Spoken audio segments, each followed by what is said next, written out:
What happens when the world gets turned on its head? We're forced to look inward, perhaps become fearful, sometimes lash out at others. While there are others in the world who don't give up hope because they believe in people. Join me, Kevin Tibbles, and Amy Goldberg for our new podcast, Believe in People, where we meet those who don't give up hope.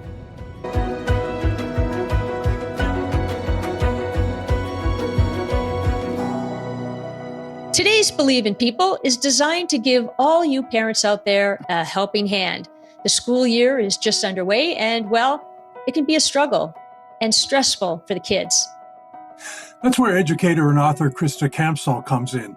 She's developed a program called My Guide Inside that perhaps can best be described as a stress reliever. Imagine that, kids managing to learn and learning to manage the pressure. Christa Campsall, welcome to Believe in People. Thank you. Thank you so much for having me. I love that you're doing a podcast for people with hope. It's great. Well, thank you. And thank you for being one of those people that has hope.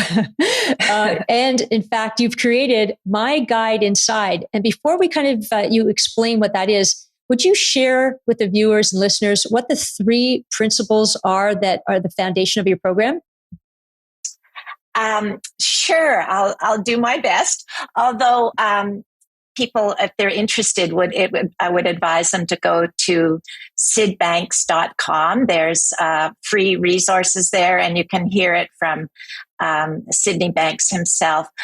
Why do I say that? He was the first to articulate these timeless principles, and therefore he has the deepest feeling and understanding of them.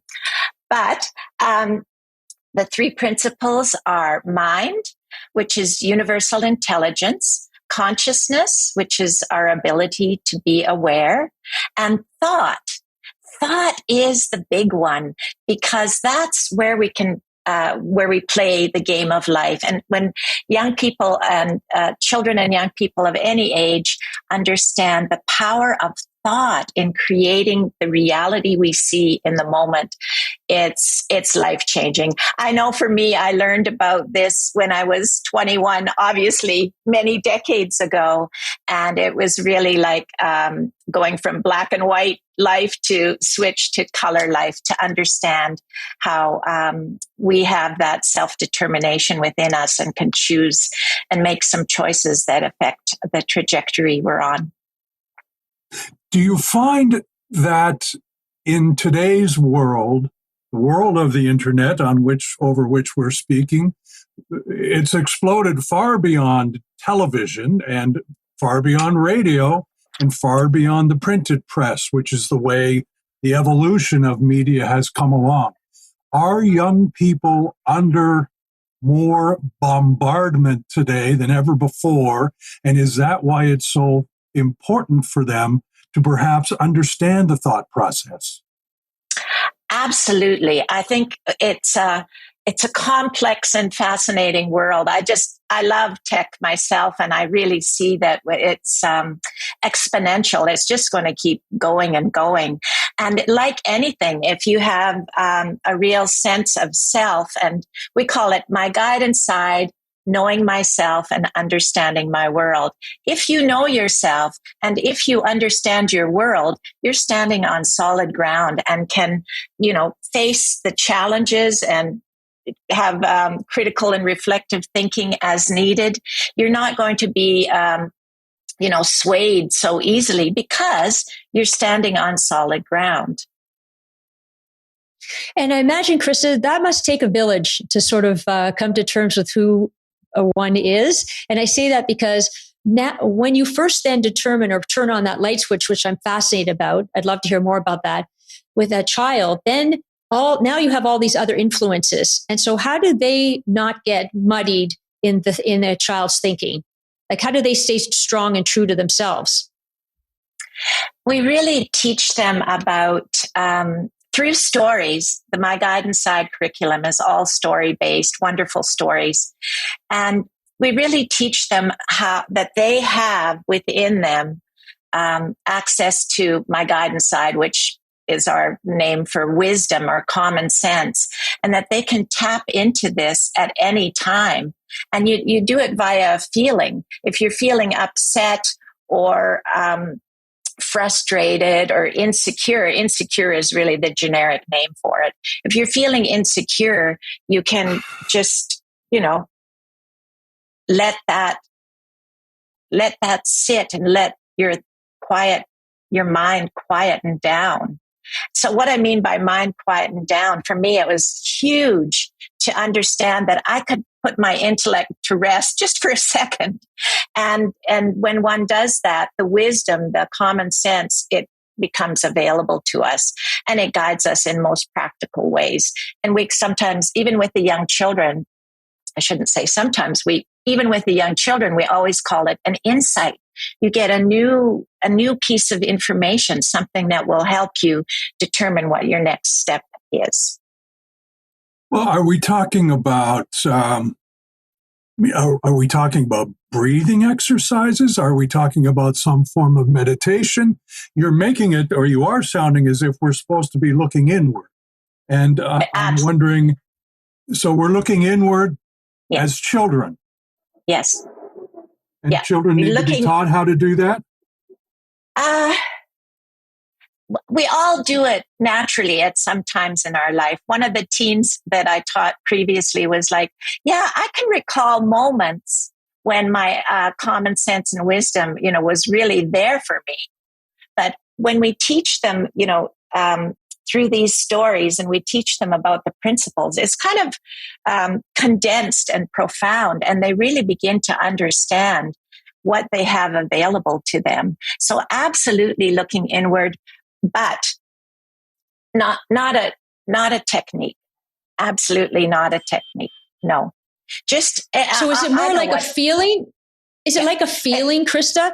Yes. Well, what we I was just rereading. We did a 3-year focus group follow-up with the teens that we did a pilot project with. And what they're saying is 3 years later, what they remember and they use every day is that self-awareness piece. And also they have a greater compassion for others. So I'd say it's one key word, which is consciousness, is you just simply notice. Just notice what's happening for you. And then once you notice, then you have a choice. Am I sticking with this thought, or am I going to let it go? That's simple. Here we are. Here I am, living in a world where I see people staring at telephones, staring at mobile devices, spending their lives in front of a computer screen, TikTok to YouTube, all these kinds of things.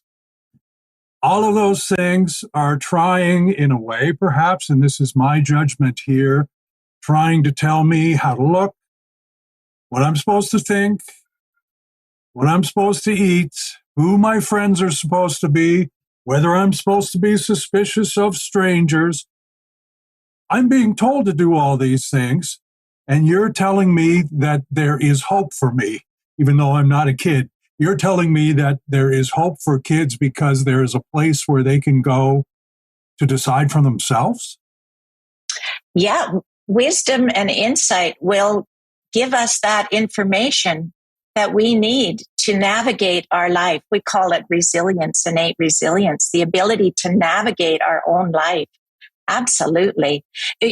And we all know little children, and if we're open to it, a little child can give us some, universal wisdom when they're 2-3 years old, or they can give us a feeling of the universal wisdom and hope. And they're not even saying words. They don't even have language. You just feel it from looking into their eyes or sharing a smile with them. So yes, absolutely.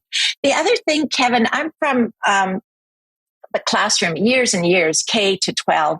And then I went into special education just for more job opportunities and so on. And why did I do that? Because I had a real feeling for kids who were struggling because of behavior was getting them in trouble.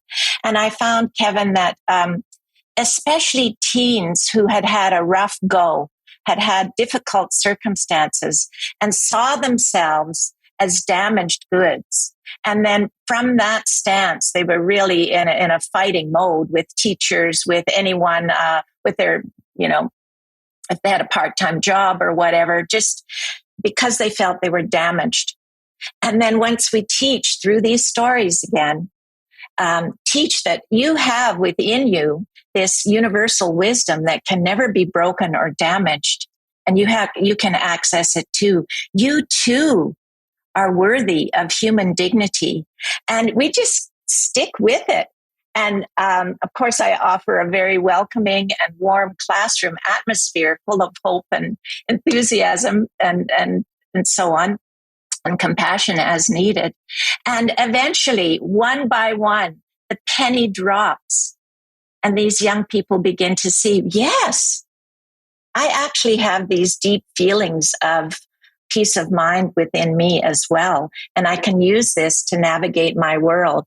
And one more thing about that, Kevin and Amy, is that interesting to me how many young people, once they find this, and they've had a difficult past, how many of them want to go into the helping profession to show other young people that no matter what, you can access this human dignity and peace of mind and happiness. So, Christa, how does it start? So for those who are really wanting more information about My Guide Inside, how would they go about practicing this or learning or being introduced to this? Well, I have a very dear friend and colleague, Dr. Bill Pettit. He's a psychiatrist, and he uses the 3 principles solely in his work. And he did a beautiful letter in the teacher's manual saying the importance of the principles. And he's fond of saying that if people were to read the first 4 chapters of this primary level, which is for grades 1 to 3, they'd have everything they need. So I'll just show you. Of course, it's very colorful and attractive, and has really fun activities for kids.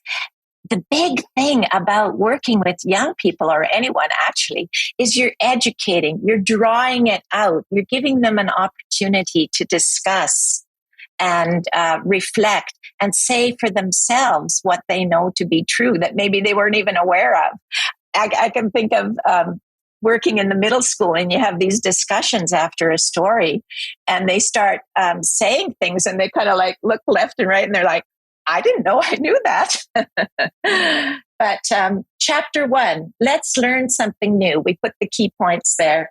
You have a guide inside. It is common sense and wisdom. Everyone has this guide. Just look for the feeling. You can trust your guide. It points you the right way. I'll do one more, and then we can stop and see if you want me to do a couple others. Chapter 2, my feelings come from thought. This one has a story of twin children and how they have their own realities. Chapter 2, let's learn something new. My thought creates my feeling. All my feelings come from thought. I let unwanted thoughts pass by, and well-being is present.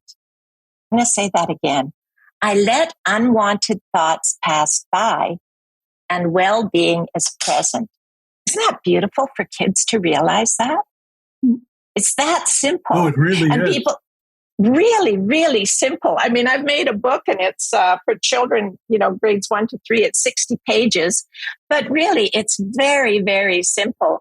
And why do us intellectual people overlook it? Oh, simplicity. Who wants that? But Einstein knew that the answer is in simplicity. You keep going from the complex down, down, down to the simplicity. And that's where the power is. That's where the truth is. So I could read a couple. I wanted to just interject. I was going to say that I spent a majority of my career interviewing children and children in all sorts of situations, either children in war war zones, children in trauma, or regular kids in the school down the street. And as an adult, I often was flabbergasted by what I was told. I was often totally inspired by what a child would say, overcome with joy just by the expression on a child's face. And in order to in witnessing this thought process that presumably you're describing for us today, in witnessing this take place, the facial expressions, the should I say it or not, or the fact that some kids just blurt it out and say it as soon as, I guess what I'm trying to describe is innocence. I don't know, Yes. and how quickly children seem to lose that. I'm kind of inspired by listening to you talk to me about how children can actually turn that into a little gem of their own and something to keep inside forever. Absolutely. And whatever the age, I'm a teacher and I've worked in classrooms with young children, but I'm also a grandma and have a 15-year-old, 12, 11, and 8-year-old grandkids. And to give them this gift of drawing out what's already within them and being present with them.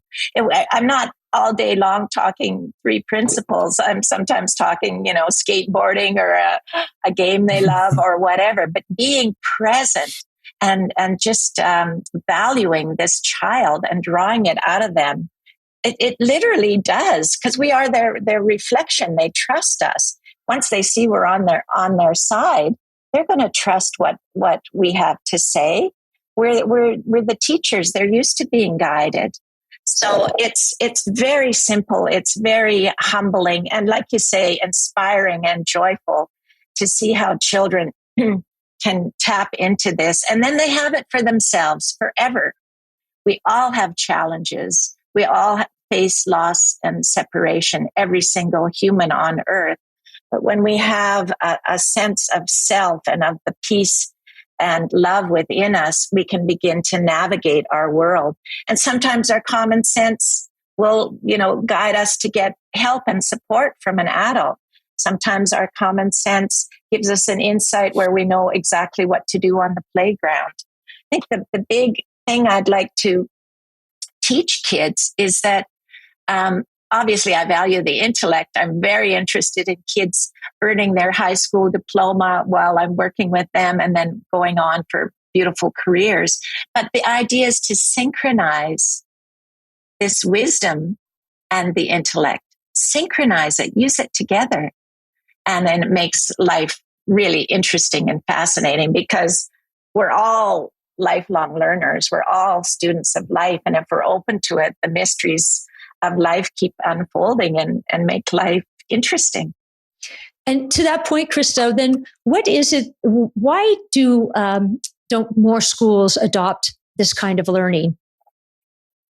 Why does there seem to be a disconnect with the type of learning that kids are gathering now? Well, it's a quiet revolution. I've been doing very this quiet, work. Very quiet. Very quiet. I've been doing this work since 1975, when I was still a student at the University of British Columbia. And teachers are busy. Those who, if you have a feeling of hope and share that, and you love your students, they feel that, and they'll join you on a learning journey. So it's quiet work. But I will say, there's the SDGs, the Sustainable Development Goals. There's one that are global, right, from the UN. And there's one in there about quality education, number 4. And there's another one in there about well-being. People are coming to grips with this for sure. Our famous Michael Fullan from Canada, he's known worldwide, and he really gets it. And people are, to different degrees, tapping into this. But I think since the pandemic, it's very, very clear that deep learning is associated with a feeling of well-being. we're not interested. We have, it's kind of funny. Teachers years ago used to say, learn this math. You're not going to walk around with a calculator in your pocket. No, I'm going to walk around with a phone that has everything on every library on earth is in my back pocket. So we don't need that type of learning anymore. We have it in our back pocket. What we need are some insights and collaboration and ideas of how to make the world a better place. And when one is living in this feeling of well-being, the biggest thing that teenagers notice and learned is once they stop thinking about themselves constantly, they begin to see what's going on around them and understand their world. And then they have compassion to share for those who are less fortunate than them. And they will readily say, oh, I used to just not even give that person the time of day or just dismiss them because, whatever. But now they have this sense of well-being and can actually collaborate and show compassion and real learning. I think it's wonderful. Well, I think it's wonderful too. And I guess I want to ask, why does this have to be for kids? Because I know a lot of adults around me, perhaps even this one here, who could use a little bit of that too.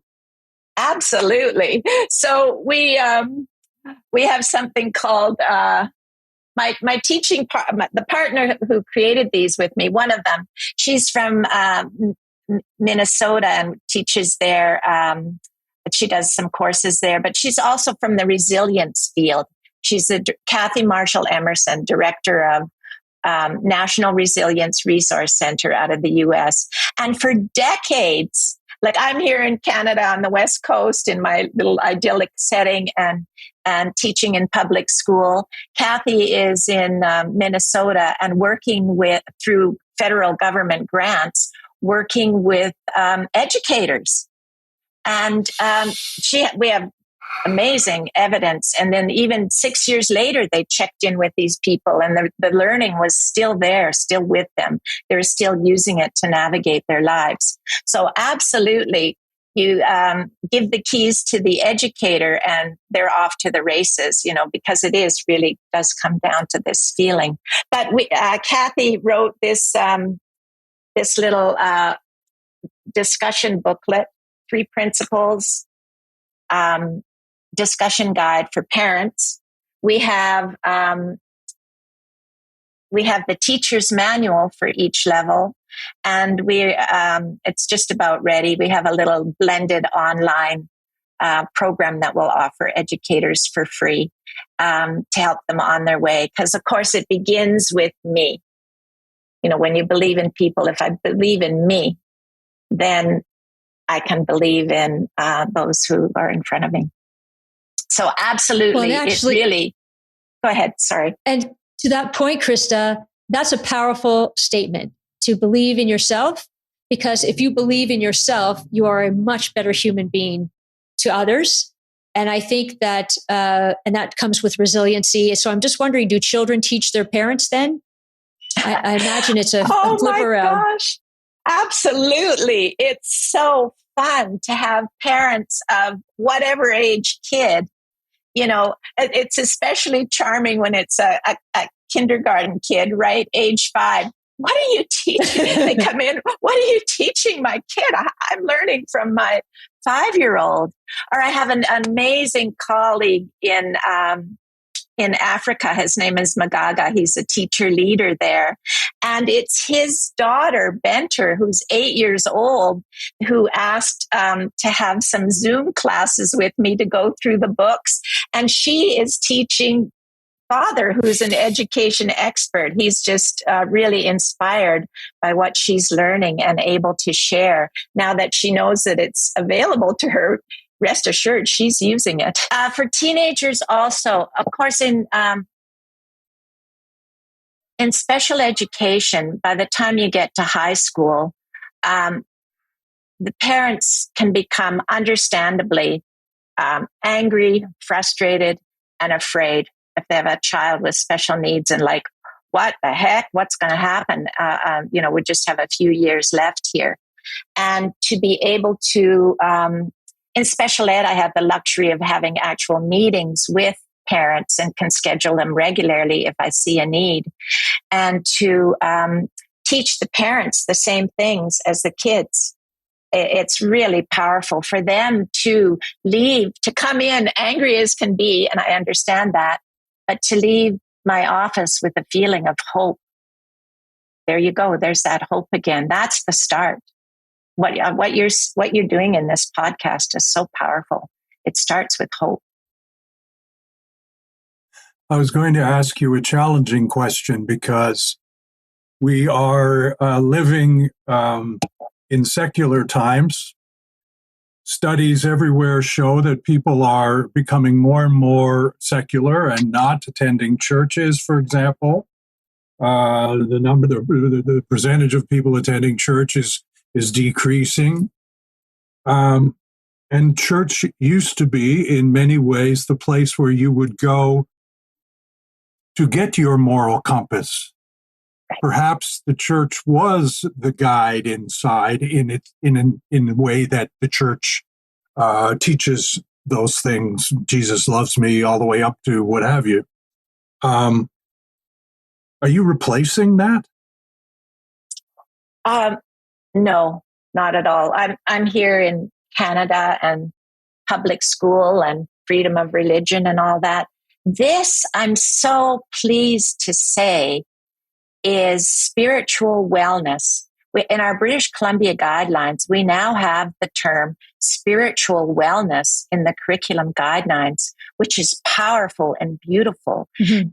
Absolutely. If you have a religion, I respect all. I'm not going to join a religion, but I respect a lot of my colleagues that I'm working with in India and Africa and Europe have their own religion. This is about spiritual wellness, about that sense of belonging to something greater than yourself, so that you're not, where do these struggles start with these young people? It starts with a feeling of isolation, which can go into deep, dark places and sometimes tragic ends.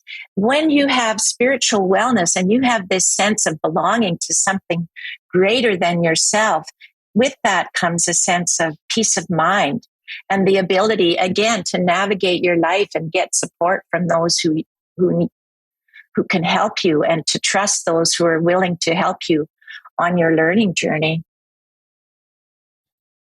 You're not replacing religion. You are teaching people how to. You're teaching people how to know themselves, become full participants. Absolutely, and of course, the language would overlap, I'm sure. Einstein is a perfect example of that. He's a scientist. Well, it wasn't long before he's in the field of philosophy. The language, I'm sure, might overlap. And I certainly understand from a religious standpoint, it could be confusing, but it really is all meshed together with understanding.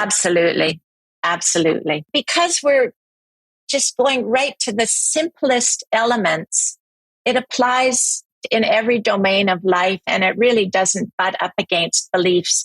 I mean, I'm working with people with, I don't know how many cultures. The books have sold in 30 countries, myriad of cultures. We have a myriad of multiple translations of this curriculum. And it's going out where, there's various cultures and various religions, but it's so fundamental and simple. It's not butting up against beliefs or culture. And I think to that point, Christa, we ask every week our guests why they believe in people, because this is our podcast, Believe in People. The answer may be quite obvious, but we're going to ask you nevertheless. Why do you believe in people? I think it started with learning a little bit about happiness is within me, and my thought has something to do with the world I'm seeing. Previously, I thought it was all circumstance. It was all out there. And once you see something like this for yourself and have a feeling of peace and love, part of the package, I think, is that it's true for everyone. And if I can be a teacher who draws this out of a child you think of a child who's disadvantaged with the dull hair and the eyes are dull and, maybe bags under the eyes and just not having all the opportunities that other children may have. And if you can be that person to draw out that wisdom from them and so they can experience their own dignity and joy, it says, I still want my paycheck, but it's better than a paycheck, really is, to have that feeling of turning someone on to what's within them, their guidance side, so they know themselves and understand their world. Christa Campsall, thank you so much for joining us on Believe in People. Wonderful stories. My pleasure. And inspiration. Yeah, really inspirational. Thank you so much. Pleasure. Take care. Thank you. There's all kinds of sayings about, the wisdom of a child and from the mouths of babes and all these kinds of expressions. But there is a real joy, and I can attest to this because I've seen it. There is a real joy in hearing a kid say something that is just so sharp and so real and so innocent. And if there are people like Christa out there helping to bring that out and to give kids the confidence to think and be self-assured, man, that's a miracle, really. It really is. And Kevin, actually, I want to say you haven't lost that. You still have that childlike innocence. Oh, so even though you've been I'm a big kid, you've been marred. No, but I really miss the curiosity. I look at children all the time with fascination because I see their curious eyes and they're looking around, and I wonder, wow, when are they going to lose that? Sadly, and then I see that Christa is creating this opportunity that they don't ever have to lose it, and that's why I am so inspired by her program. So if you love this episode as we did, and you want to be inspired every week, please subscribe to our podcast, Believe in People. Thanks very much. Be inspired.